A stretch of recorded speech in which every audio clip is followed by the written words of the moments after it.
Bishop Henry Valtorta, the Apostolic Vicar of Hong Kong, invited the Irish Jesuits to his vicariate. George Byrne and John Neary left Dublin for Hong Kong, which then became the mission of the Irish province.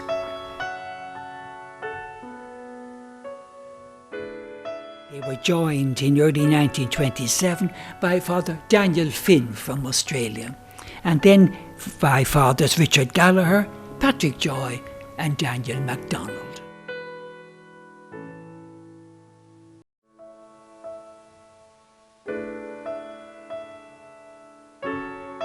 The Rock was a journal started by the Jesuits very early on in their stay, and it lasted for quite a long time, certainly until the wartime, 1939 or later.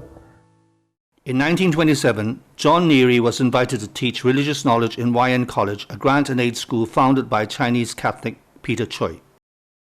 Daniel Finn and Daniel MacDonald were invited by Bishop Fourcade of Canton to teach at the Sacred Heart Middle School in 1928. Others from the mission were to follow. The Sacred Heart School in Canton was set up in 1928, and Father Finn and Father MacDonald were there, and quite a few Jesuits actually spent their time in Canton, either in the school or learning the language, or later on in a parish. Ritchie Hall, a hostel in the University of Hong Kong, was opened on 16 December 1929. Joseph McCullough went to Canton to replace Daniel MacDonald, who was recalled to become the first warden of Ritchie Hall. Ritchie Hall was started in 1929, so it really is the first house that the Jesuits had in Hong Kong. And we were requested to come and provide some kind of hostel facility for the Catholic students who were beginning to enter Hong Kong University, which was founded in 1911. Other than safeguarding the faith of Catholic students, Ritchie Hall brought the Irish Jesuits in close contact with the university and important government officials with whom the Jesuits could collaborate to serve the Hong Kong community. In 1931, Daniel Finn became the first Jesuit to be appointed a permanent teaching post at the University of Hong Kong when he became a lecturer in geography. Father Finn, who taught here, and also Father George Byrne taught in Hong Kong. Father Finn did a lot of research on old sites in Hong Kong.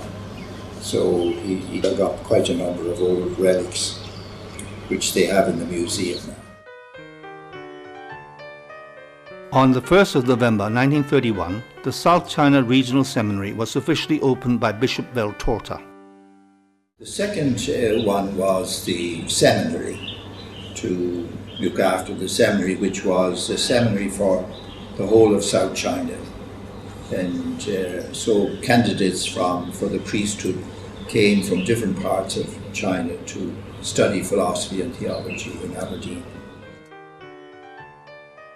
Thomas Cooney, the first rector of the seminary, was a qualified engineer. He set up in the seminary grounds a Marquis Observatory telescope imported from Sligo, Ireland, and attracted keen public interest in 1936.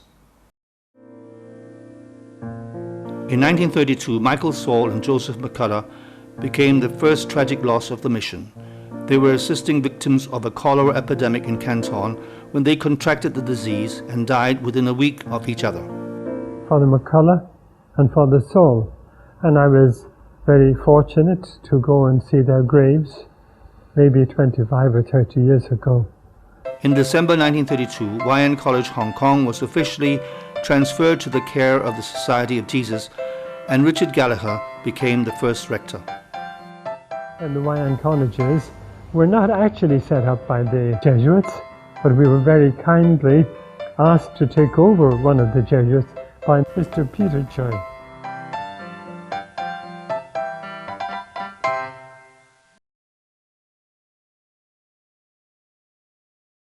Individual Jesuits took on different work, which they had the skills for, and one, of course, was radio work. Yes, the first one was Father Gallagher, and he gave the midday prayers on Radio Hong Kong for years. In the 8 decades under Jesuit care, YN has remained an outstanding school for Chinese students, many of whom became Catholics and responsible community leaders. By 1949, total YN students reached 2,112, including afternoon school and night school. There are about 50 baptisms per year in YN. 1933 saw for the first time as many as 5 arrivals within a year. They were John Foley, Richard Kennedy, Thomas Martin, John O'Mara, and Thomas Ryan. On May 7, 1933, Gerald Kennedy took on the running of St. Teresa's Hospital in Kowloon. The first at home was held by the YN Past Students Association on 4th of May 1935. YN Old Boys were to prove supportive to Jesuit causes for decades to come. The mission celebrated its 10th anniversary in 1936 with Thomas Cooney as superior. Daniel MacDonald started to work on a Chinese dictionary in 1937. His successor, Charles Staley, compiled a Cantonese missionary handbook that became a bestseller. Loyola Language School, located at Castle Peak, was opened in September 1937. Daniel MacDonald and 5 Chinese teachers provided an intense 2-year course for newly arrived missionaries. Prior to this, new arrivals were sent to Suihing, China, to learn the language.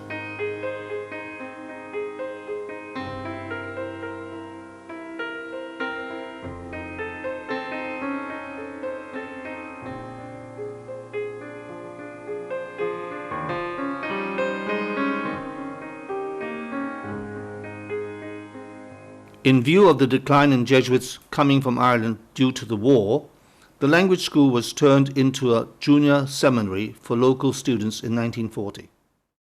In 1937, Assumption across the border fell to the invading Japanese army. An estimated 50,000 refugees poured into the British colony in about 3 days. The YN War Relief Association was set up by Thomas Ryan with Daniel Donnelly to mobilize the senior form students to help settle the refugees in Fanling. The association raised war relief funds and organized joint school activities such as those with the Italian convent school to prepare medical supplies for the wounded in China. 1938 group photo of the South China Regional Seminary with John O'Mara as the rector. In 1939, Class 2 boys of YN started an evening school for the poor.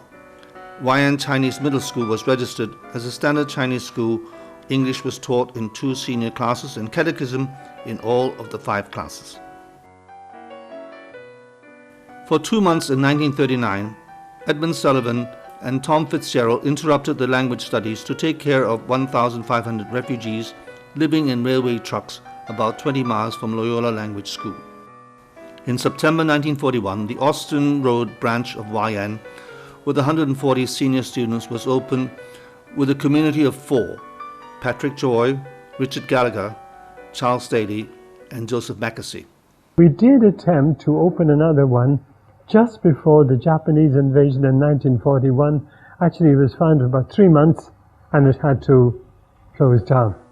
In December, the branch was brought to an abrupt end by the Japanese invasion, and Richard Gallagher and Joseph Mackesy were imprisoned for 6 weeks. The Japanese bombed and began to invade Hong Kong on the 8th of December 1941.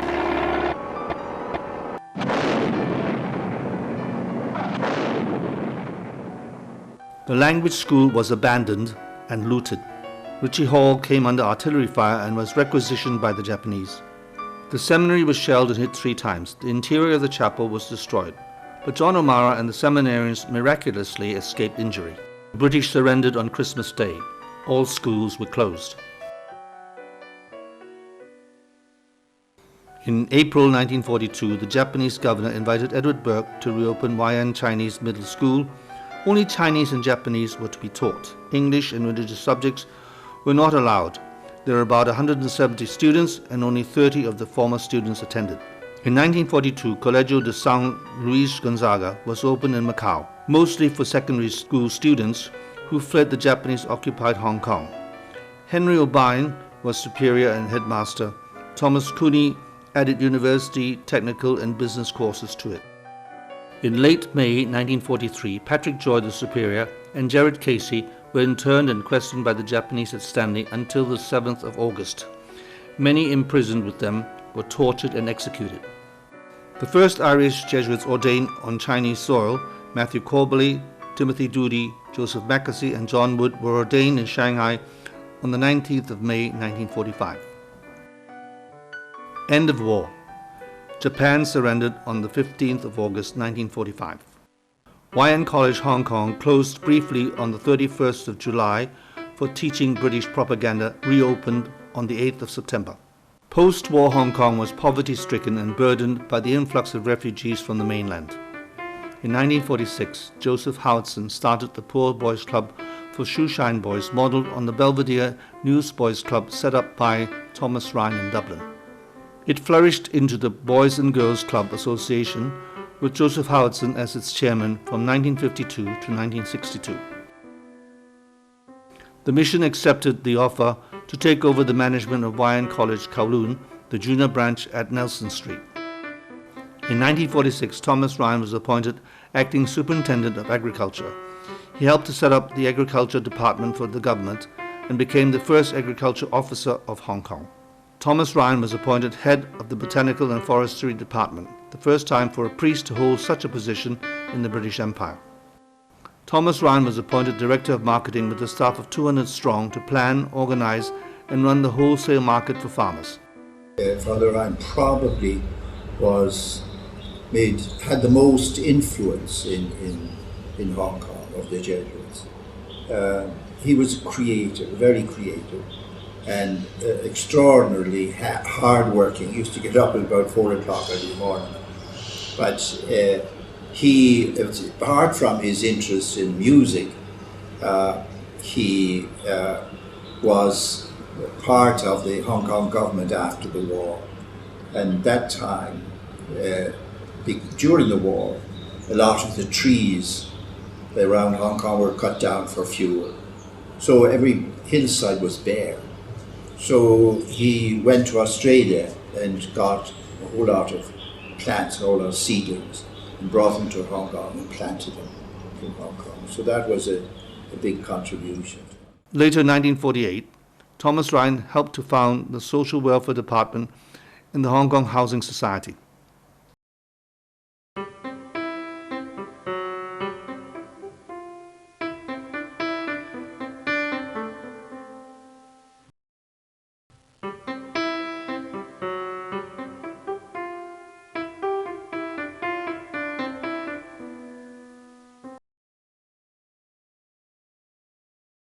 Jeremiah McCarthy developed a method of preserving fish and experimented with fertilizers for the Agriculture and Fisheries Department. McCarthy was a scientist, and his contribution was starting the cooperative movement in Aberdeen. He started this central market for them, so that they would be able to get a constant, regular price or return for their catch. Terence Sheridan started the YN Dramatic Society in 1947 to sing Cantonese opera in English for charity. The water is very cold. It is always cold at night. Maybe better wait until sunrise. With traditional costumes and orchestration, these operas drew large audiences, Chinese and European alike. We had 2 houses there, and the land, in fact, for building a YN.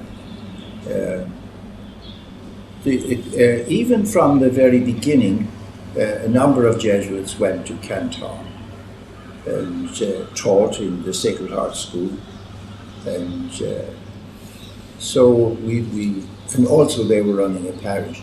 So the connection, it seemed that we were thinking in some way that Hong Kong was not the only stop on our mission. It was to try to have apostolic work in China as well. Wai'an Night School for the Poor Working Boys was opened at Wai'an. Terence Sheridan edited the first issue of Eastern Messenger of the Sacred Heart, replacing The Rock. Edward Burke was the manager. In 1948, Michael Pelly was appointed Catholic Port Chaplain to bring comfort to Catholic seamen in his Catholic Seamen's Club. In 1948, Joseph Mallon was put in charge of the retreat from China. In 1949, the Communist Army entered Canton, and all the work of the mission there was brought to an end. I was told to take charge of the retreat, and I was in charge of coming down, getting down and setting up the house down here. Thanks to the French fathers, they gave us a whole flat to live there. The language school was relocated to the top floor of the French Mission building on Battery Path in Hong Kong. In 1949, Wai'an Afternoon School was opened to accommodate an extra 800 boys. Michael Moore is a strange man. He took a great interest in the people in Aberdeen, and then in a way, through that, he became interested in the police. And he was the first welfare officer of the police. And he achieved many things, like getting them a football field and things like that. And the school, of course, Aberdeen Fishermen's School.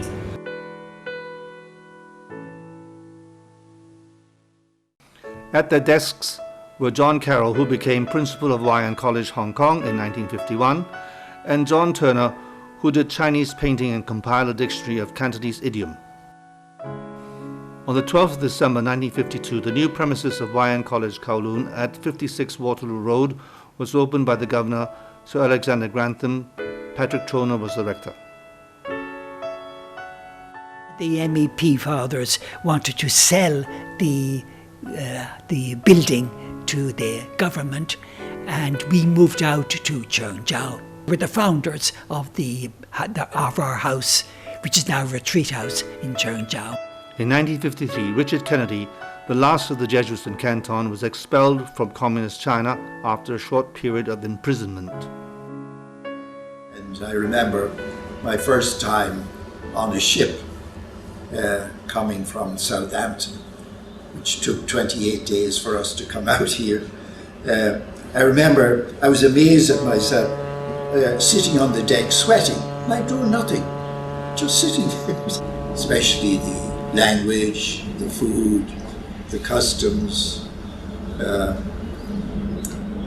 everything with the weather, everything was different. I mean, studied in Chinese in what we call then the language school. After that, in fact, it became the novitiate for young people who wished to join us. But that was because we didn't have the succession of people coming out to learn language. Kingsmead Hall, a hostel for trainee teachers in Singapore, was opened in 1954. It was initiated by Patrick Joy, who was appointed Superior of Malaya in 1951. The Church of St. Ignatius, adjacent to Kingsmead Hall, was opened in 1961 with Kevin O'Dwyer as the first parish priest. The Church of St. Francis Xavier in Petaling Jaya was also opened in 1961.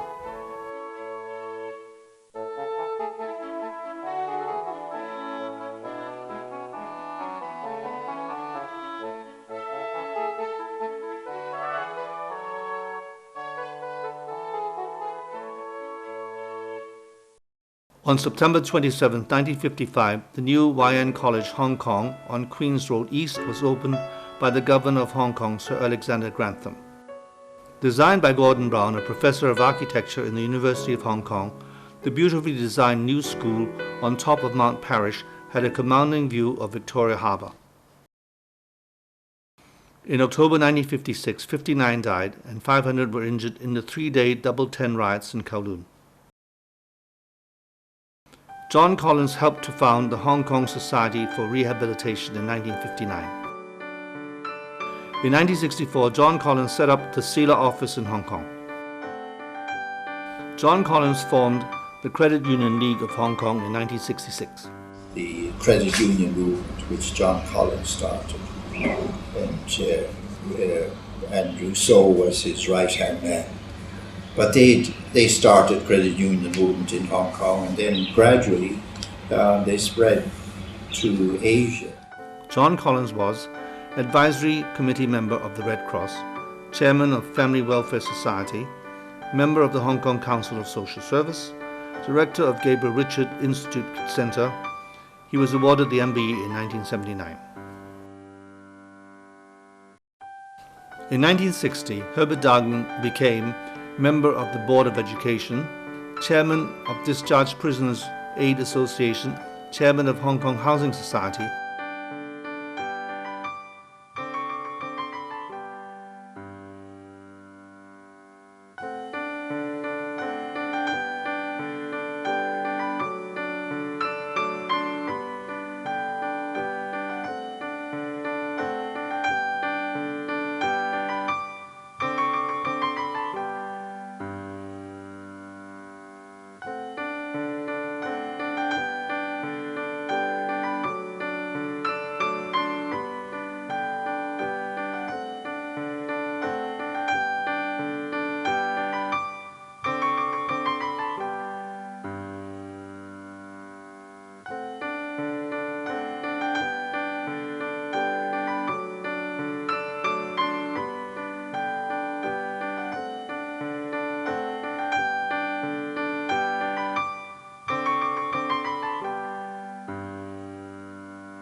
Father Paddy Cunningham, who was really very keen on transport of all kinds, he helped to set up the Road Safety Association and the Air Scouts in Kowloon Mayan. Patrick Cunningham served as port chaplain in 1963. Sadly, he was killed, maybe as he would like to have been killed. He was killed in an air crash. In 1963, James Hurley became the chaplain of Hong Kong Federation of Catholic Students. He was involved in many student movement activities. On March 25, 1963, Francis Doyle became the first Jesuit to be ordained in Hong Kong. Francis Doyle was assigned to China News Analysis, a reputable newsletter on Communist China started by Laszlo Ladany in 1953. In 1964, Thomas Ryan was conferred Honorary Doctorate of Letters by the University of Hong Kong. In 1967, 52 died, 802 were injured, and 1,936 were arrested in leftist-instigated riots between May and December 1967.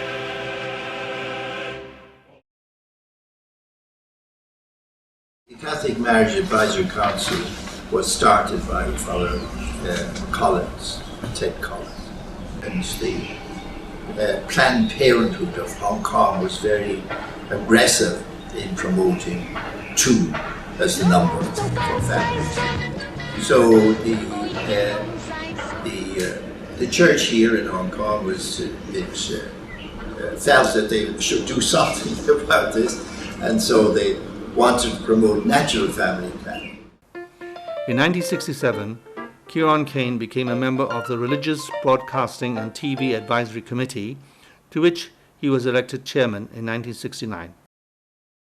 Among other broadcast programs, Kieran Kane made 1,500 episodes of midday prayers between 1967 and 1994.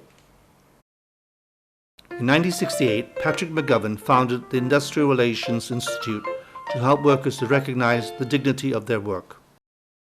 In 1976, he was appointed Director of Caritas Social Service Centre in Kennedy Town. Patrick McGovern was appointed an unofficial member of the Legislative Council in 1976 and an unofficial member of the Executive Council in 1980. He was awarded an OBE in 1978. Bishop Francis Hsu thought we should have a diocesan convention, a kind of a diocesan synod, to incorporate into the diocese the changes brought about by the Vatican Council. So I was asked to be the Secretary General of that diocesan convention. In 1971, Fergus Cronin, who served as a lecturer in the University of Hong Kong and who had been a member of the Housing Society for many years, was awarded an OBE in the Queen's Birthday Honours List. The Punyu Primary School was transferred to Jesuit management in 1971. And my business that time was to make sure that the primary school got private first choice and everything. And it worked out well because, as you know, we had the teacher strike. Good. And at the end of the strike, the teachers in the primary were wonderful. Kieran Kane became the first warden of Adam Shaw residence at the Chinese University in 1972. Daniel Fitzpatrick was appointed Port Chaplain of the Catholic Apostleship of the Sea, working in conjunction with the Anglican missions to seamen.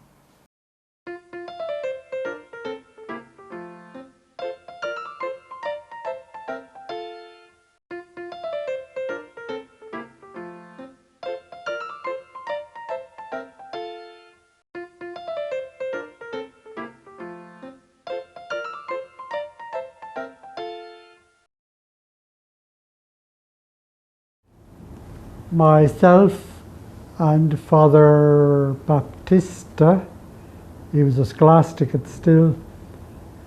One year at our visitation by the provincial, Father Liam Egan, we brought up the question of the CLC.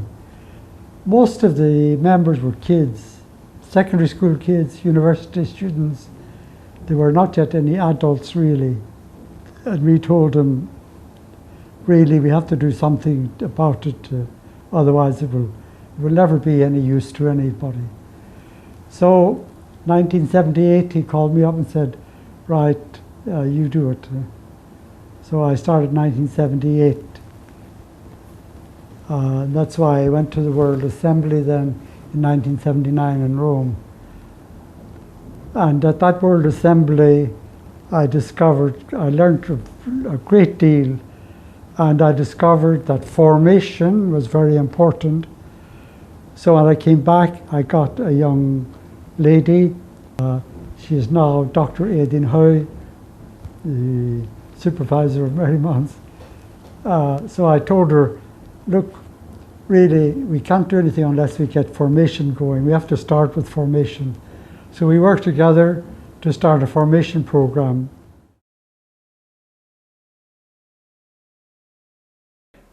James Hurley was appointed chaplain to young Christian workers by the Bishop John Baptist Wu in 1980.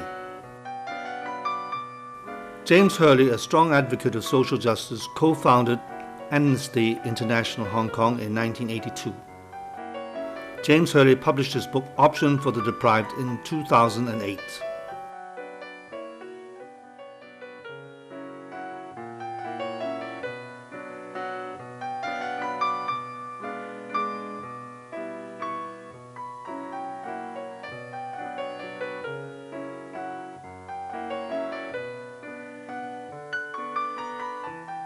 Cyril Barrett received an honorary degree of Doctor of Social Sciences, honoris causa, from the University of Hong Kong. In 1993, Alfred Dignan received the Governor's Commendation for his participation in education and his publicity activity on AIDS. We asked the university, could we have the hostels on the campus, and our delegates lived there during the summer, and we had the meeting rooms and so on. Now that was a great breakthrough for the CLC, because Well, most of them had never met the World Community, except a few who went to the World Assemblies. But now, instead of going to the World Assemblies, the World Assembly came to us. And so we had over 200 delegates from about 60 countries. So it had a great effect on maturing the community. Sovereignty of Hong Kong was transferred from the United Kingdom to the People's Republic of China on the 1st of July 1997. After the 1994 World Assembly, taking up Marymount was another great maturing factor, because they had to grow up. They're no longer school kids, no longer university kids. You're adults in the church in Hong Kong, and you're asked to serve the church. And we've done that since then. We started this Hong Kong International Institute of Education and Leadership really to promote basic human values. It was a 90-hour program, and it was mainly focused for teachers. And we started the V-Show for schools, trying to promote values among the schools itself. In 2003, Alfred Dagden was conferred Doctor of Social Sciences honoris causa by the University of Hong Kong for his social contributions. In 2008, he was conferred Doctor of Education honoris causa by the Hong Kong Institution of Education for his educational contribution. And in 2012, he received Doctor of Social Sciences honoris causa from the Chinese University of Hong Kong for his social contribution. On the 26th of May 2005, Alfred Dagden, Kieran Kane, James Hurley, and Paulus Agung made a pilgrimage to St. Francis Xavier's tomb monument on Sanshan Island, organized by Old Boys of Wyan, who subsequently raised funds to refurbish the place. Yesterday I was traveling, mixing with Google Maps. You must try that. So you start in London, and then it turns, and where do you want to go? Hong Kong comes. Where do you want to go? Yamade. Oh, there's the chapel. There's the grass field. There's the classrooms. How wonderful. And then, oh, says Father Nader's garden.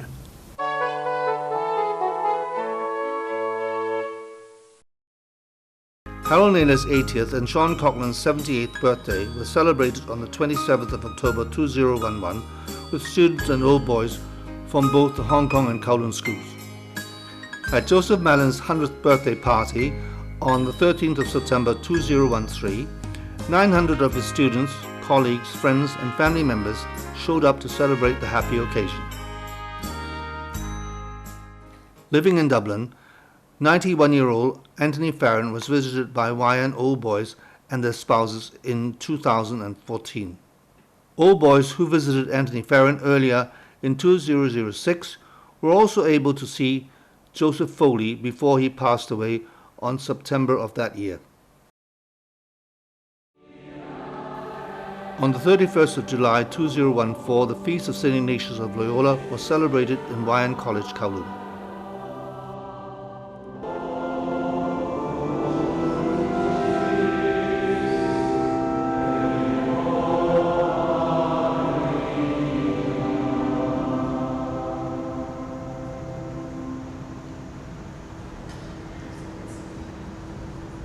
In December 2014, Sean Coughlin, Sean O'Carrollon, John Russell and Alfred Dagden participated in the making of a video on the services and accomplishments of the Irish Jesuits who came to Hong Kong.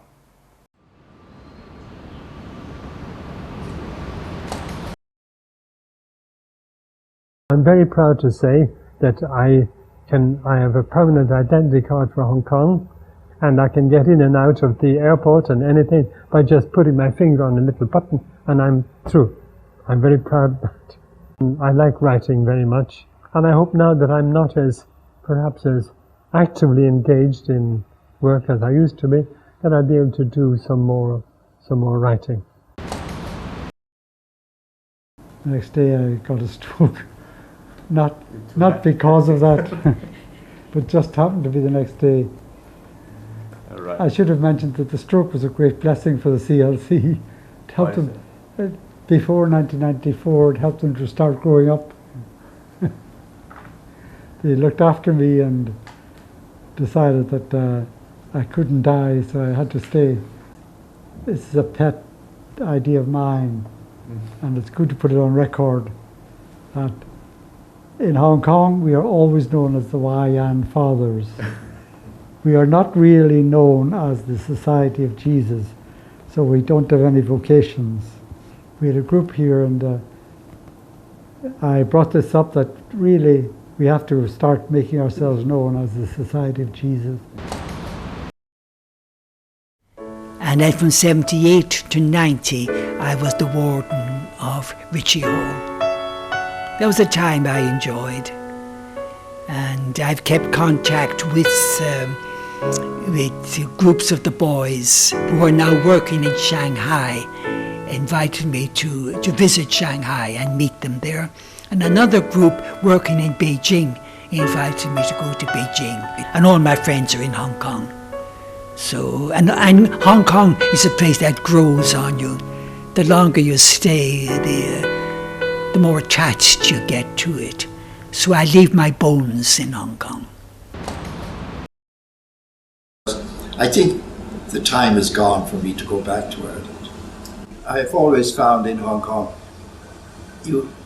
it's other people who make you valuable. It's other people who help you. And when I look back at all the many good people that have helped me along the way, I'm just full of gratitude to them, because without them I could do nothing. 104 Irish Jesuits came to work in Hong Kong since 1926. 7 are living in Hong Kong today, 4 in Ireland, 1 in Singapore. None will be forgotten.